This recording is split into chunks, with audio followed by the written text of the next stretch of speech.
This video is on Brenda Dickinson of Chapel, Nebraska. This will let you know how small the community it is. Doug Cowden, he's the guy who raped Ryan Ingersoll. It was Ryan McIntosh at the time. Well, actually, it was Ryan Cowden, is what we called her. But Doug Cowden raped the shit out of her. This was around the same time that he stole all that money from me and all that money from Gary Jepson. What did he spend my money on? Well, mostly drugs. Now, what does that have to do with Brenda Dickinson? Well, at the time, Brenda and Dennis Dickinson, this is 20 years ago almost, Brenda and Dennis Dickinson were marijuana salesmen. That's what they did. They sold weed. Dennis went to work, and his wife sold marijuana.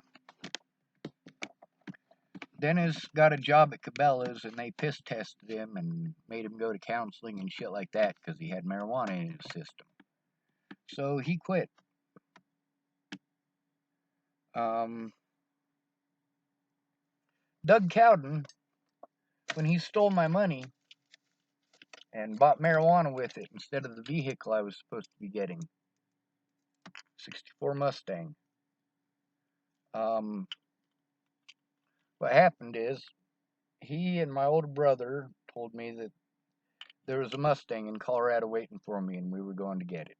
Well, we got there, and a guy in a carpet van pulled up next to us, and Doug got out. He had my money already. He said, well, I'm going to go talk to him for a minute, and he's going to bring the car.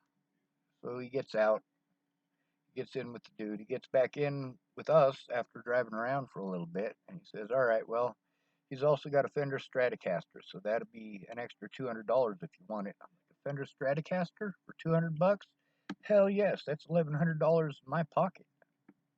If it's in good condition, it's $400 in my pocket if it's not. So I give him the $200, but really, it took a lot of convincing from my older brother, Eric Christopher Schwartz. Well, he comes back, and he's got a box of garbage, and he picks up the piece of cardboard on top that's got garbage all over it, and there's a pound of marijuana underneath, and there's some cocaine. So he spent my money on cocaine and marijuana. I was so pissed the whole ride back to Chapel, Nebraska. They threatened to kick me out of the vehicle twice. They threatened to kick me out of the vehicle twice. So they took that pound of marijuana. That pound of marijuana went to Dennis and Brenda Dickinson. I was pretty fucking pissed off. I went and talked to my mom about it. She said, well, I'll go out and talk to Doug. Doug was staying in a camper behind my mom's house. He wasn't paying rent. I was working for him as a roofer. He never paid me. All in all, he took me for about $6,000. That's a lot less than he took Gary for, I think. I don't know. But my mom, she goes out there to talk to him, and she comes back. Her hair's messed up. Her shirt's buttoned up wrong. And she's coked out of her fucking mind. And she is... Oh my God, I am so pissed at my mother at this point. I'm like, this guy stole my money, and you went out and had sex and cocaine with him. This is so fucked. She kicked me out of the house, and then she called the police after kicking me out and told the police I ran away because I didn't want to wash dishes. So Brenda and Dennis Dickinson took me in, and Brenda let me know that that pound of marijuana that Doug Cowden bought went to her. Now, she also later on ran Sand Hills Crisis Intervention Program. She quit selling weed and started helping people that went through the same shit that she did, the same shit that I did. I went through a lot worse than she did.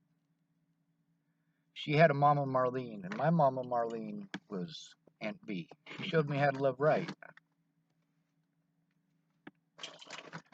But I was given a choice between going to Pine Ridge Job Corps Center or going to juvenile hall. I I chose Pine Ridge Job Corps Center. Brenda has been extremely good to me, but her husband has not. He's a dick. And I love the man, I really do, but his tough love isn't tough love, it's just him being an assumptive asshole. And Brenda fucking hates it. But also, Brenda's fucked up on steroids because she's got rheumatoid arthritis. So she wasn't able to help me. She tried. She was at least able to help me get into housing, though. That's something, isn't it? It fucking certainly is. I got into housing in Chapel, Nebraska after 20 years of trying.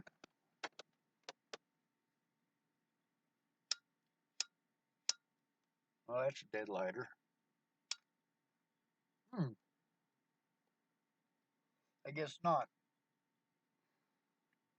So, before Natalie died, well, I should say, before I went to Virginia, I was at Aunt Bee's house. And she was going to help me out. And found out I had an opportunity to go work there in Virginia. Natalie had been harassing me to come see her for a while by that point. That's when Natalie called me and let me know if I wasn't on the road already, she was going to kill herself, and then ran her vehicle into a tree that very same day. So Aunt B, I'm working over at her house. She's like, Sean, I need a lot of help, but I need you to not tell Uncle D. He just isn't going to understand. So I'd help her all day, all day. And then Uncle D would get home, and he'd be pissed off that I was there. He'd be making a bunch of jokes about how I need to pay him for the coffee I drink. But they're not jokes. He's not saying them funny. So I get to listen to Uncle D every day. I'm helping out Aunt B, and every day Uncle D gets home and fucking talks to me about how lazy I am, and so on and so fucking forth. And Aunt B is right fucking there. So I'm taking the brunt of the fucking punishment because she doesn't want to be honest with her husband. And she's fine with it. She's fine with me taking the punishment. Um,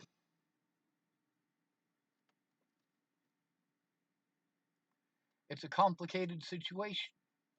Always is. So she always told me, Sean, you're like a son to me. But then Natalie died, and she wasn't like that anymore. She didn't have time. She didn't have time.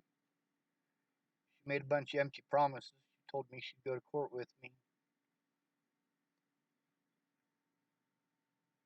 She told me she'd come forward. She told me I could use her mailbox, but then she never answered. I have a lot of evidence about all this fucked up shit, but nowhere to sit down and process it. I couldn't process it at my dad's because I'm getting yelled at every day and it's shutting me down. And he's yelling at me because I'm not getting disability like he wants.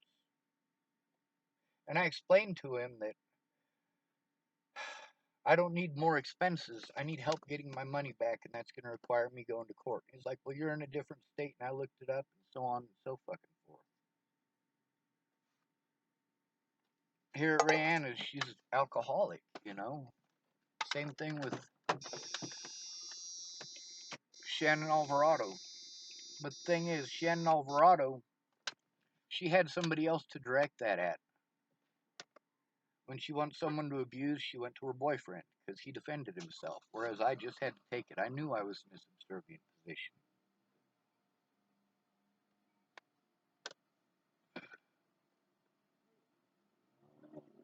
I needed actual help, not bullshit. People telling me that here's a number and there's a number. No, the term mentally ill means that I have to have someone there with me. Rihanna, she has promised to help me on multiple occasions and hasn't followed through. Now, the first two times, it's understandable. Kind of. She should have asked her husband before I showed up. The first time, she knew I was showing up 2 weeks before I finally drove up there. And I drove up there and I got to I want to say it's a Flying J. I got a hold of her and she's like, oh, well, my husband said no. And then the second time, I was already in Cheyenne so that I could be closer to Colorado because I still intend on fighting this shit. I was prevented at every fucking corner from doing the things that I needed to do. I was prevented from doing the things that I legally needed to do to defend myself. And it was judges, public pretenders, and police who did that. They all knew that this harassment was going on against me, but they were too busy covering their own asses. Homeless people aren't human beings to you fucking animals. You're a goddamn piece of shit.